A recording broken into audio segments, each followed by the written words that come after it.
we do those assessments, we come in and we do a couple of different, and it really depends on how their environment is already set up. So one, we run some industry third-party tools that are well known. The first one is made by Kaseya. It's called Rapid Fire Tools. We put that onto the network, and it's non-intrusive. It doesn't, copy any data. What it does is it's looking at how things are set up in the environment. How many servers do you have? How many computers have been on the network? What are your password policies that you might have? So that's the first step. That particular one, that software gives us a really good glance into how the network is just set up and built. Then the next one, we want to look at security. We use a software tool by Galactic Advisors.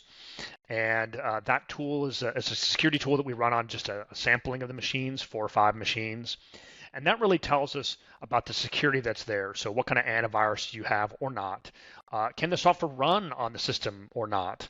Is your 365 locked down with your multi-factor authentication or not? And all of those types of things really help us get a great IT security look at the network, and helps us identify those gaps. We also will sit down and just ask them about some of those things. So I might say, hey, Raj, do you have your 2FA turned on for your 365 account? And you're going to tell me, what's that? And when you tell me that, then I'm going to guess that that's a no. Um, and so it's those same kind of things that we're just asking probing questions in addition to these scans so we can really get a good idea. And then last, we'll go visually check, the server room, the equipment room that you have everything in, and look at that and visually see.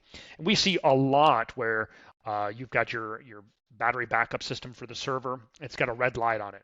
We have old servers that are just sitting there that may or may not be used, but they're turned on doing something. And that could be a vulnerability into the network. We see hard drive lights that are blinking that are about to fail. So, a lot of these things are just neglect from whoever's maintaining the systems prior to us coming in, to say, hey, look, we need to get rid of this antiquated equipment. We need to replace the batteries. We need to change out the drive in the server to make sure that your company stays up and running when there is a potential disaster.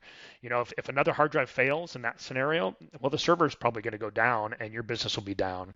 And we want to do our best to prevent those types of things from happening. So part of that risk assessment is checking to see where you're at, and then coming up and saying, hey, look, this is where you should be or where we would like you to be, and then kind of filling in that gap, whatever that might be. So that could be, hey, my folder security on my network is just wrong, and anybody can get into anything that they want. That means that a hacker could as well. So if a hacker penetrated that network, then it'd be very easy. If a rogue employee just said, hey, I'm disgruntled and I want to delete a bunch of data that's on the server, well, you don't have a backup, or maybe he doesn't know that you have a backup or not, then you're just in a world of hurt at that point and trying to recover all that stuff. So there could be a lot of different approaches that happen. So the risk assessments really help us get that detailed view of that IT network and then give us a plan to go moving forward.